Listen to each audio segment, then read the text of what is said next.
Hey, how concerned are you about your horses or your cows or your goats? Well, if you don't have one of these, you might be slowly killing them and not even knowing it.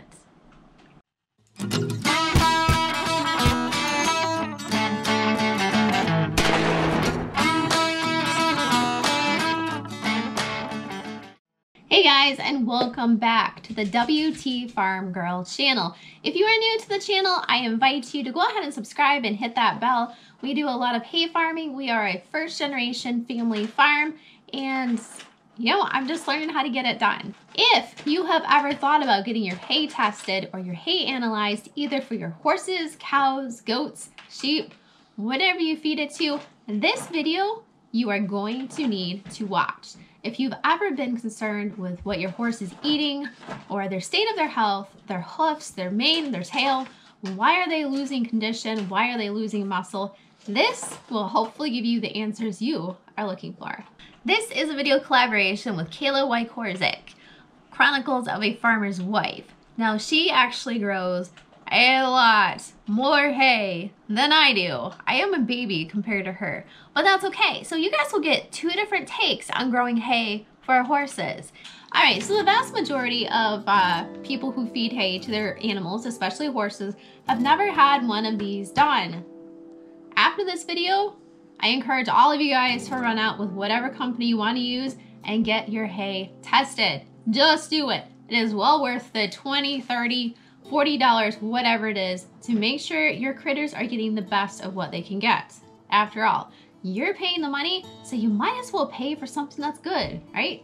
Now, if you've ever had your hay tested, or you know someone who has, you know that there are pretty much just a few main things that people are really looking for. A lot of horse ladies, people, think that second cutting hay is far superior to first cutting hay when it comes to grass hay.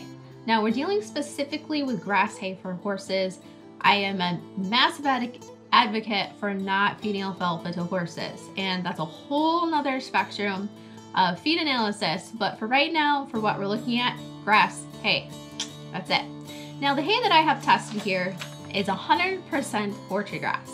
This is all stuff that I planted, all species that I hand selected to hopefully provide the best possible nutrition for my four-legged babies, as well as your four-legged babies. All right, so there are a couple major components that people always look for when they have their hay tested. You have protein, you have sugar, you have fiber.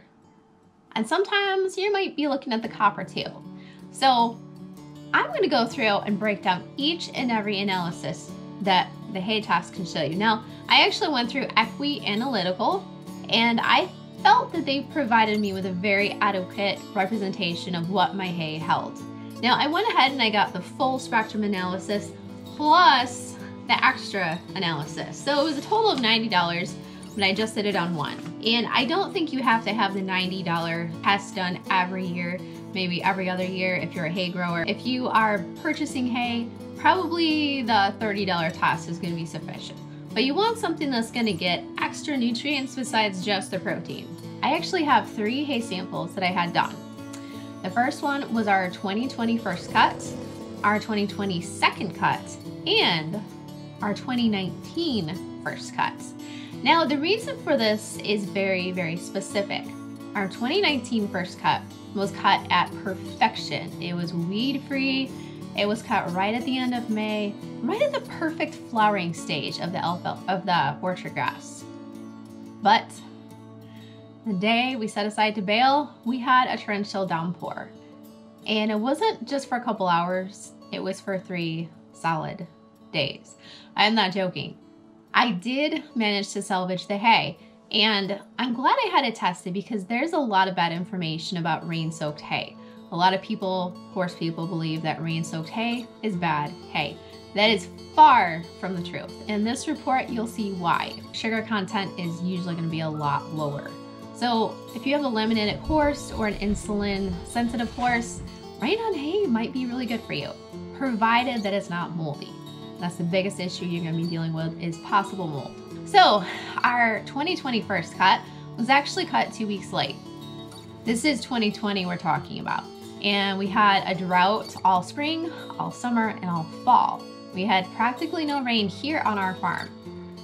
So 2020, we cut, it was going to seed, and you could tell that it was a little bit more stemmy than our first cut the year before. So we have that. Now our second cut, we actually cut really late. It was the end of September. I don't think we've ever cut that late. It was frosting on the ground. So 5 p.m. was when I cut that. Always, guys, always, if you are cutting your hay for horses, you have to cut it early in the morning or late afternoon because of the sugar content in the grasses fluctuating during the day. If you cut it, the higher the sun is, the higher the sugar is going to be. So this year I had a girl who specifically wanted horse hay that was very low in sugar for her insulin sensitive horse. Now, if you've never sampled your hay, you can either get a core sampler, which is available online for about $100, or you can just break open a couple bales and grab handfuls here and there out of it, put it all in a bucket, mix it all up, grab a chunk out, and send it off to be sampled. The bottom line is, any test is better than no test. So even if you don't have all the equipment, don't feel like you can't get your hay tested. So with that said, if you've had a hay test done, let's go through the results. So I'm gonna pop up this paper right here on the computer for you guys so you can kind of go through it with me. So in today's video, not only am I going to explain what each individual nutritional element is on your profile, I'm also going to tell you where the sample should sit realistically for your horse, as well as what it does, both too little, too much, and how it affects your horse's body. At the top, we have moisture percent. Now this is very key because if the moisture is too high, then your hay has a chance of molding. Now the sooner you have this tested after baling, the better it's going to be and the more realistic of what it's going to be. Here in Michigan, bales dry out really easily in the middle of winter, even if they're pretty wet. If you're buying hay straight off the field, buy a moisture probe. It's $100. Usually you can get them at Tractor Supply or on Amazon. It's just a hay moisture tester. It's a long stick like this. You stick it in the bale. And it tells you how much moisture is in it. Now, if you're looking at fresh off the hay field, you want to shoot for stuff that's 17% moisture or lower, depending on how tightly packed the bale is. Now, the more dense the bale, the longer it's going to take that to dry out. So if your moisture readings are on the higher end of the teens and it's a really heavy, dense bale, you might want to pass on it because that might not dry enough. Now, if the hay moisture is too low, like below 10%, you stand a good chance that it's just going to turn to powder when you go to use it. And it really stinks. It's dusty that way, but at least it's not going to be moldy. Percent of dry matter is basically 100% minus the hay moisture gives you the percentage of dry matter. So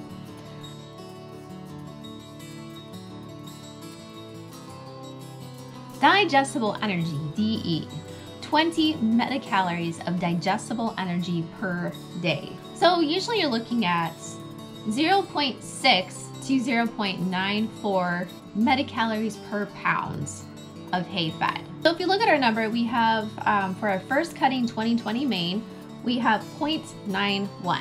So that will definitely give us more than enough of our 20 metacalories per day of digestible energy. So usually that's cut very late in the season, first cutting hay, this number will most likely be lower. If we compare this to our second cutting, it is actually 0.94. So even though our first cutting this year was just a little bit late, the digestible energy is very similar to our second cuts. If we look at our first cut 2019 that got rained on, it's actually 0.85. So the digestible energy is lower. Now the other thing you have to remember too, it's been a year and a half since I cut that 2019 hay. So we are testing this a year and a half later. So if you have a farmer that's selling out last year's hay, just because it's a year old does not mean it's bad hay. Now, of course, the one that everyone asks for, what is the protein content? And where should the crude protein amount lie? So for most hay, you're gonna be looking at anywhere from 8 to 14% for grass hay. So for our purposes, when we're looking at protein content, we wanna see how much it drops when you're harvesting it late and what the protein difference really is between the second cut and the first cut. For our second cutting, now we are looking at the dry matter column. You always want to make sure you look at the same column. Okay, so we're looking at 16%. 16% for orchard grass. 0 legumes in that. That is crazy, insane. So let's look at our first cutting for 2020. How much protein is in that? We actually had 10.6%. And that was, again, 2 weeks late. Now, if we look at our first cutting rained on hay in 2019, that was 13.7%. That is pretty wicked awesome. But just because you're getting a first cut does not mean the protein is going to be low, because 16% protein is very rich for horses. 14% and even 10%, very adequate.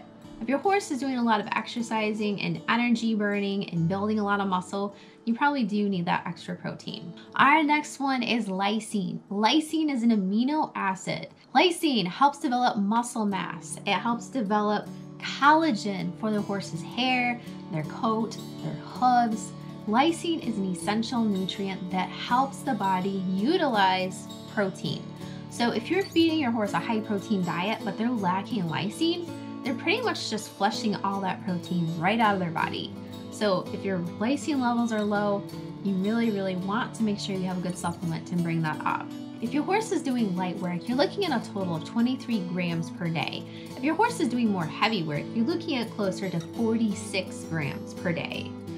Now, it lists in the dry matter column grams per pound. So, obviously most people feed their horses in the summertime 20 pounds of hay per day. In the wintertime here in Michigan, it's anywhere from 40 to 50 pounds of hay per day, depending on the weather and depending on your hay. So for today's purposes, we're just gonna be focusing on 20 pounds per day for your horse's diet. So our estimated lysine levels for our first cutting 2020 hay is 1.9 grams per pound. So right there, we are definitely doing great on the lysine levels. So if you're looking for hay that's gonna be good in protein and good in lysine, it's better to have something that's got decent levels of both rather than low lysine, high protein. So definitely get the report done. All right, so the next one, it's actually the next 3. We have lignin, we have acid detergent fiber, or ADF. We also have neutral detergent fiber, ANDF. We have ESC, which is ethanol soluble sugars. All right, so what is lignin? Lignin is not exactly an essential nutrient. Lignin is a part of fiber. Lignin is actually the non-digestible fiber part of fiber. This is stuff that just gets pushed right on through the body. So if we look at acid detergent fiber, ADF, now this is measuring the plant cellulose, which is the partly digestible fiber, along with the lignin, the non-digestible fiber. So for this, it's gonna measure what quality of hay you have. You have high quality hay, which is gonna have levels anywhere from 25 to 35%, and you have low quality hay with levels of 35 to 45%. So where does our hay lie? And this is kind of one of those things that's interesting to look at. First cutting last year, first cutting this year, and second cutting this year. So if you look at our acid detergent fiber percent for our 2020 first cut, we're looking at 38.4%. That's just getting into the low quality hay. Now, if we look at our second cutting, we're at 31.6%. That's within the high quality range. Now, you would think that the rained on hay would be in the lower quality range, right? So if we look at our first cut 2019, the rained on hay, it's actually at 36.6%, which is just barely out of the high quality range. So it's possible that had it not been rained on, it would have been at primo high quality stage. Now we also have neutral detergent fiber, NDF. Those levels you're looking at for high quality hay, 35 to 55%, and for low quality hay, you're looking at 55 to 70%. Now this one, the neutral detergent fiber, is really the one that you want to really track, because this one, if the levels are too high, over 65%, you stand a good chance of colicking your horse. And here's why. If you have too much neutral detergent fiber in your horse's diet, they can't break it down fast enough to push it on through the body. So it ends up binding in the horse and basically impacting their entire stomach, hence the colic. So over 65, you definitely want to be careful of. So with that said, let me show you something that really kind of got my eye. So our first cutting for this year was at 58%. That's definitely in the low quality range, but not in the alarming range. Our second cutting for this year is at 54.3%. That's just barely in the high quality range, which is crazy because that really was some great quality hay. You can't always judge a book by its cover or the bale by the grass inside of it. Now let's look at our first cutting 2019, all right? So remember the levels on this have been really good so far.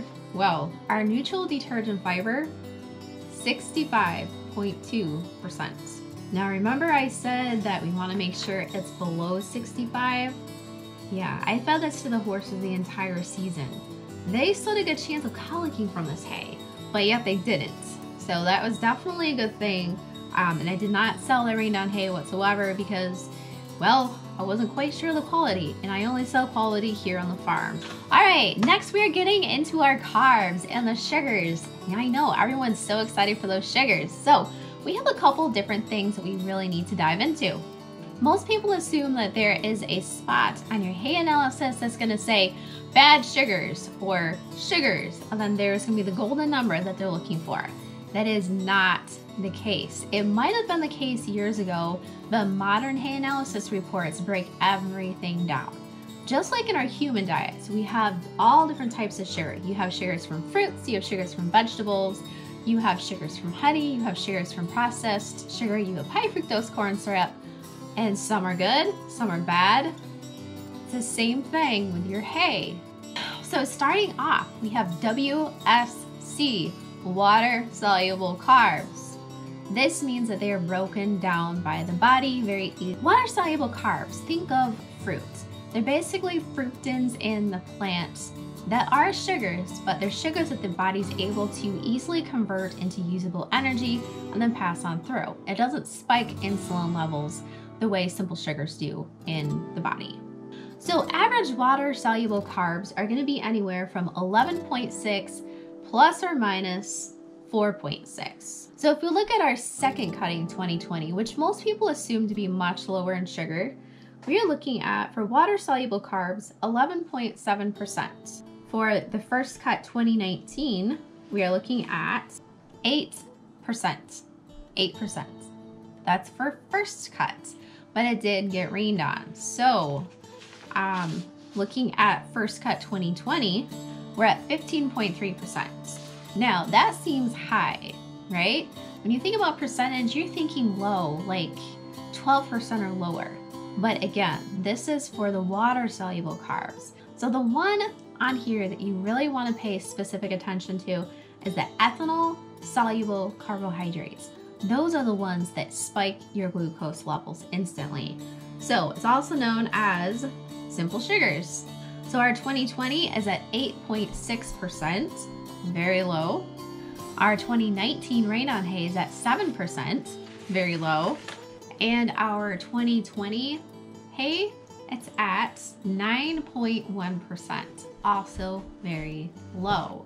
So even though the water-soluble carbs seemed a little bit higher than what most people would recognize, as long as the simple sugars are extremely low, below threshold, you can afford to have a little bit higher regular sugars in your diet. So what is the threshold for these simple sugars? We're looking at 7.6%, give or take 2.6%. So it could be anywhere from 10% to 5% simple sugars.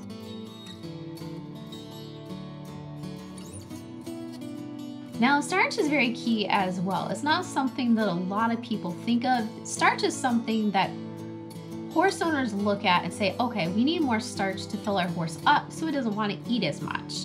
But the starch is actually digested in the small intestine of the horse. If you have too much starch, it then pushes it past the small intestine and into the hindgut where it's digested. Now, when it's digested in the hindgut, it results in a buildup of lactic acid.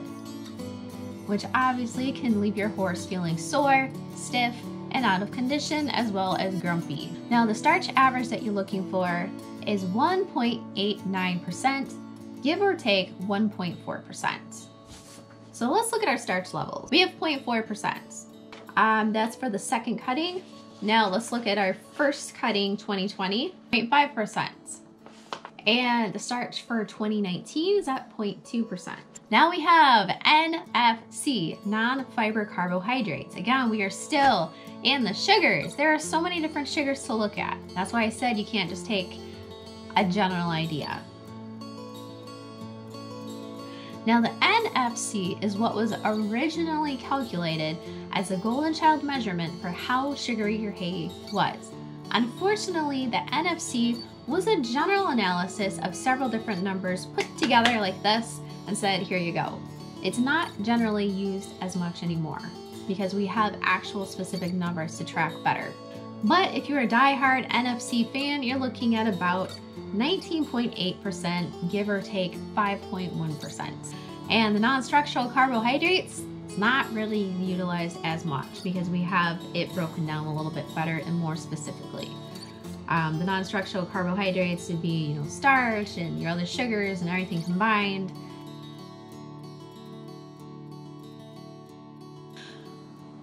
So next we have crude fats. Do horses need fat in their diet? And if so, how much do they need?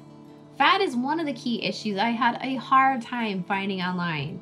Everyone's talking about what you can use to supplement your horse's diet, but very few places actually said how much a horse needs. Now it's interesting to note that horses do not have a gallbladder and therefore cannot break down excessive amounts of fat. It'll kill them. Now fat is interesting, especially in the wintertime, because it actually has a better energy exchange than carbs do.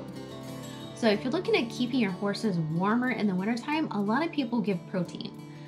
That's okay, but you're better off giving them fat because it's going to be utilized in the body a lot more effectively than carbs. So how much does a horse need? They're saying anywhere from 3 to 4% is normal of the horse's diet. It's actually interesting to note that I would assume that first cutting hay would be higher in fat than second cutting hay due to the seed head, right? The seed head contains the seeds contain oils and fats. But if we look at our numbers, and again, this is weed-free hay, no weeds affecting this. Our second cut for 2020 is at 3.9%.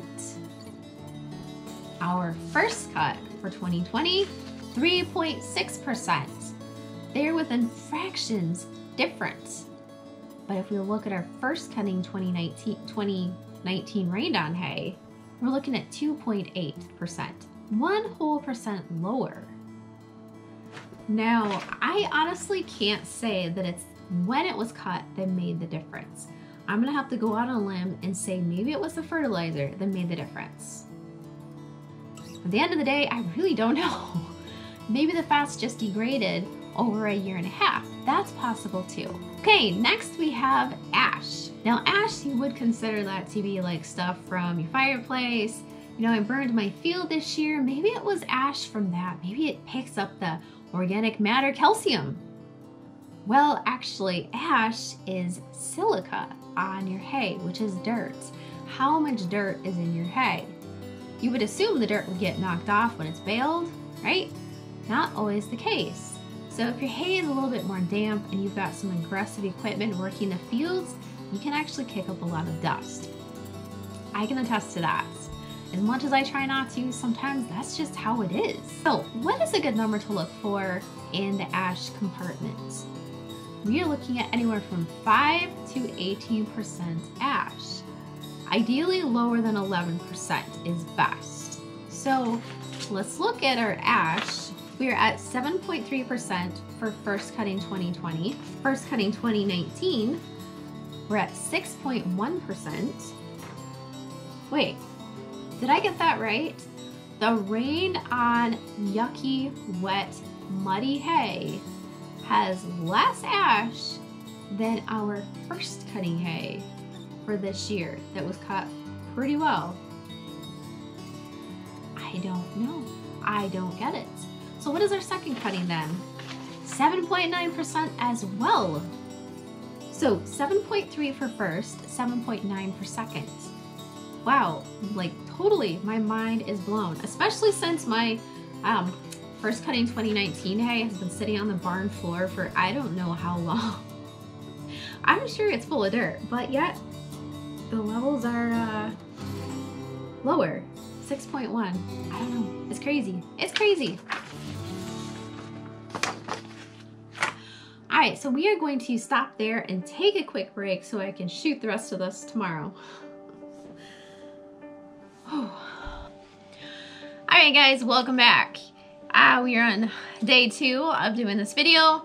Now you've got 3 major minerals that all play together. You've got calcium, you've got phosphorus, and you've got magnesium. And they all like to be in this little clique together, but they get a little grumpy if one is out of whack from the other. So the best I can explain it is this. You really want to look for a ratio of 3:1 for calcium to phosphorus. So you want 3 times more calcium than phosphorus, or no more of a difference of 1:1, which means both equal. If your calcium is lower than the phosphorus, then you start to run into issues. Too much calcium can cause ulcers in a horse, and too little calcium can cause ulcers in a horse. So a good number to look for is 20 grams of calcium to 14 grams of phosphorus. So if we look at our hay sample here, let's look at our first cutting again, because that's pretty much our main cut. We are looking at 1.39 grams of calcium to 0.74 grams of phosphorus. So that's right around where we should be. Now, as far as the safe level of phosphorus, well, you're pretty much going to base that off your calcium, because again, it's a give or take with the calcium levels. Now again, things to keep in mind, a lot of these minerals are lost through exercise or hot weather. So if your horse is sweating a lot, exercising, exerting a lot of effort, they're gonna need a greater concentration of these minerals because they're gonna be lost through exercise. And then of course, our last mineral in this group is magnesium. Magnesium is one of my personal favorites. It was actually one of the first minerals that I studied. So what does magnesium do?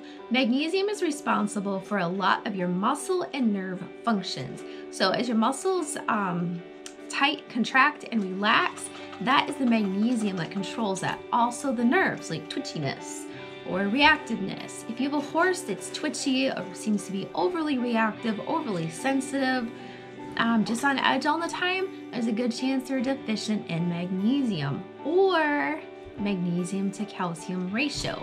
So a good amount of magnesium for your horse's everyday diet is 10 grams per day. You definitely don't want to give them any more than 80 to 90 grams per day. So for our calcium magnesium numbers, we have 1.39 grams of calcium, phosphorus is 0.74, and magnesium is 0.86. And that's generally what you want to look for, is 2 times more calcium than magnesium. And that is also why in the pills that you find in the store, that is how it's sold. If you feed straight magnesium to your horse, magnesium is one of those that requires calcium as an uber element. It rides on the calcium to get to the places it needs to go. If there's not enough calcium available in the blood for the magnesium to ride through, it will actually start to leach it out of the bones. Be very careful when supplementing magnesium. Don't ever just supplement straight magnesium unless you have already a high calcium hay, such as possibly alfalfa. Now, a lot of owners, if the horse is acting up, if the horse is misbehaving, if the horse is spooky, their solution is to work the horse harder because it is too hot. When in reality, doing that overstresses your horse, which causes an excessive loss of those same nutrients, which only exacerbates that behavior. So, again, if your horse is acting up and you have not done a feed test on your hay, probably would be the best thing to do before you start getting too ticked off at your horse. All right, our next mineral is potassium. Now, potassium is a water-soluble nutrient, so if you have too much in the diet, it's gonna be flushed out with the bodily fluids. Potassium is also an electrolyte. It's one of those items that's found in your favorite Gatorade drink. A good figure to shoot for per day of feed is 25 grams. So if we look at our potassium levels on our 2020 first cut, we are getting a buttload of potassium. Actually, I might have to think about eating the hay myself, and that might be why our cats and dogs also eat the hay. I'm not joking, everybody eats the hay. 11.8 grams per pound. That comes out to 220 grams of potassium. How is that even possible? I should just make Gatorade from the hay. I mean, clearly it's supplying all those nutrients that I need in my diet. All right, our next one is sodium. Believe it or not, there is potentially sodium in your hay. And this is because it depends on the fertilizer. Yes, there are high salt fertilizers that people do use to put down on their hay fields.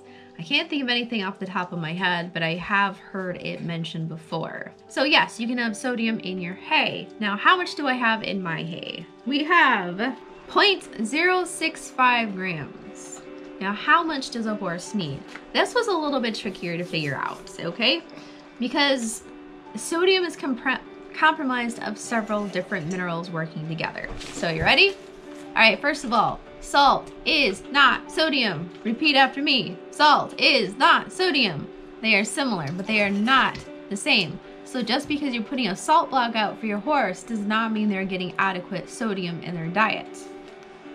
Sodium is needed for your muscle contractions that help your muscles decontract. It's also, again, one of those things found in Gatorade. So the horses need 12 grams of sodium per day. Salt is not sodium. Salt is actually NaCl, sodium chloride. A little bit different.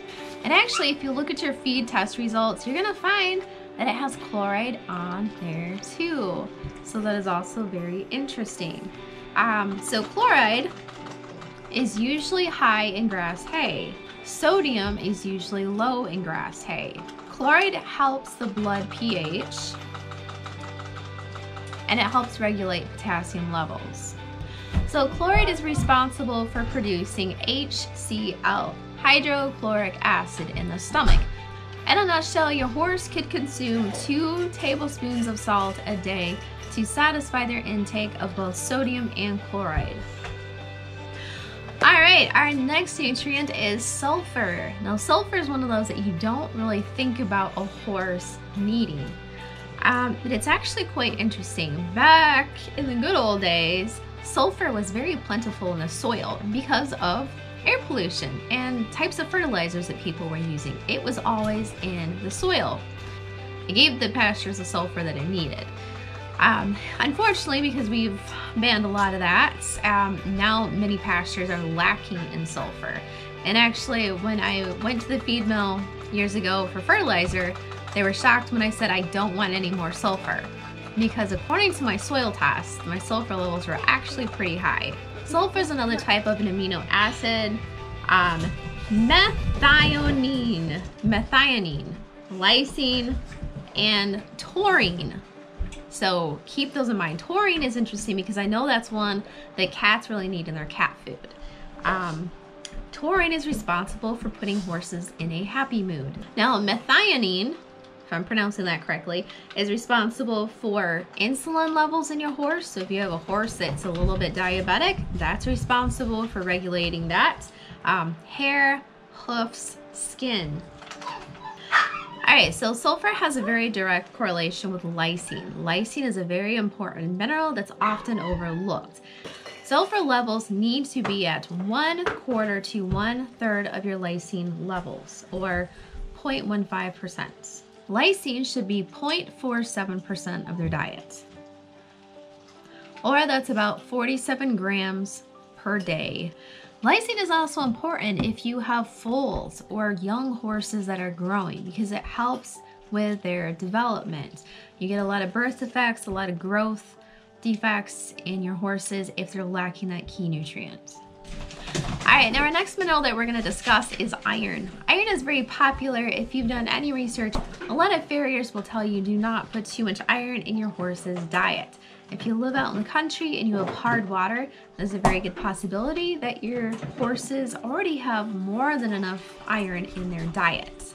Salt blocks, mineral blocks, and even many supplements contain excessive iron. Now, the suggested levels of iron for your average 1,100 pound horse is about 400 milligrams per day. Too much iron in the diet has been known to cause laminitis and also high insulin levels. Too much iron also causes free radicals to form in the body, which we all know free radicals cause havoc. If your hay is being grown on clay soil tends to have the highest levels of iron. And that's no surprise because our hay is grown on straight clay, hay on clay. So what are our iron levels at? Now this one is another one that I found really interesting. We're actually going to cross compare the three of them. So for our first cutting 2020, we had 53 milligrams per pound. For our second cutting 2020, we had 71 milligrams per pound. And for our first cutting 2019, we had 201 milligrams per pound.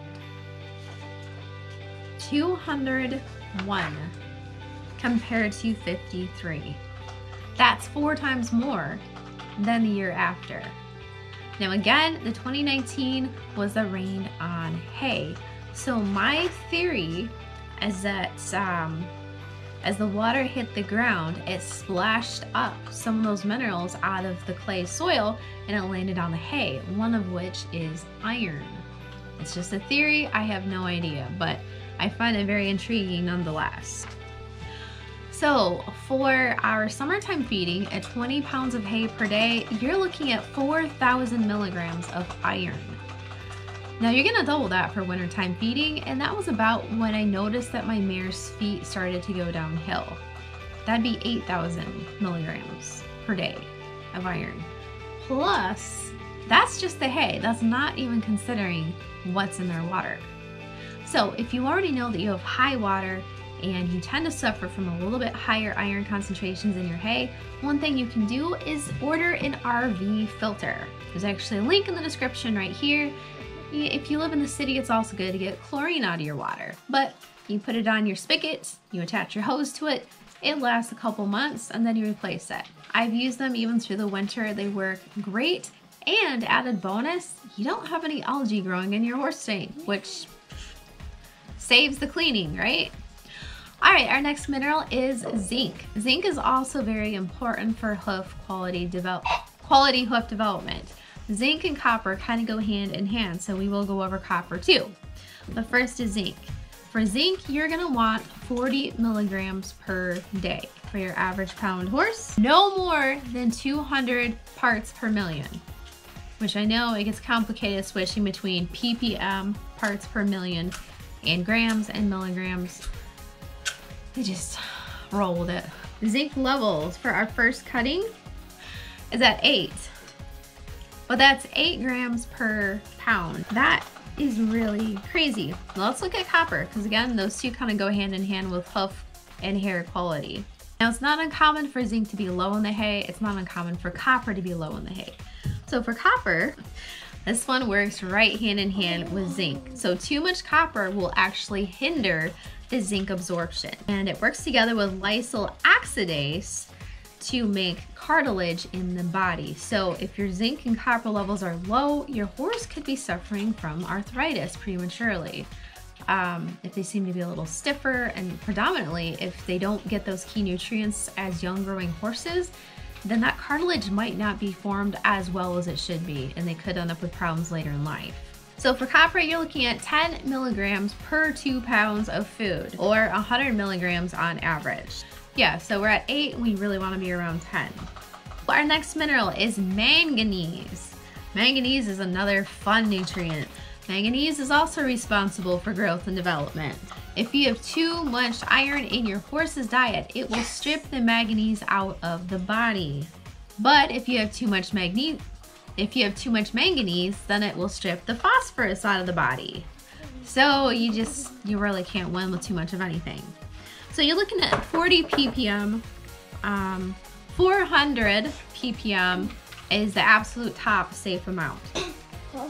Cobalt is actually turned into cobalinium by the bacteria in the gut.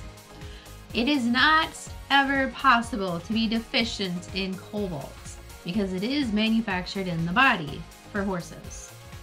However, levels over 25 parts per million ppm are considered toxic.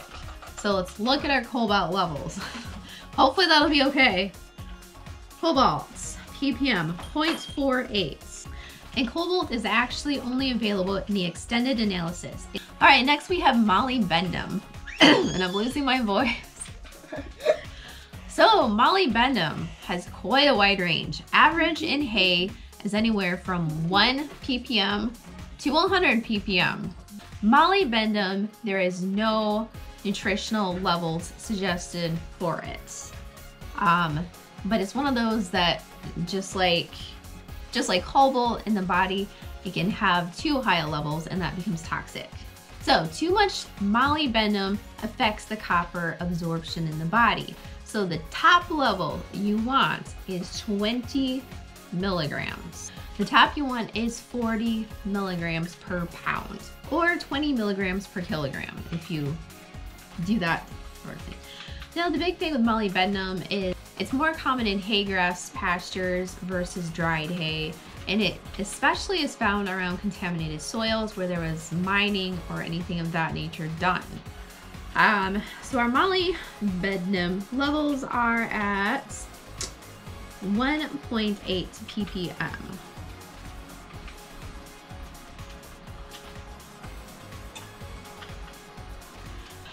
Now everyone's favorite, selenium. If you have sheep, you are well acquainted with selenium. Also, I think cattle are very susceptible to selenium. In our area, it's very hard to have excessive selenium. Most places are going to be deficient, and the soil report on mine is 0.01 selenium. You really would like to have 3 milligrams a day. Well, let's multiply that and see what we get. 0.01 times 20 equals 0.2.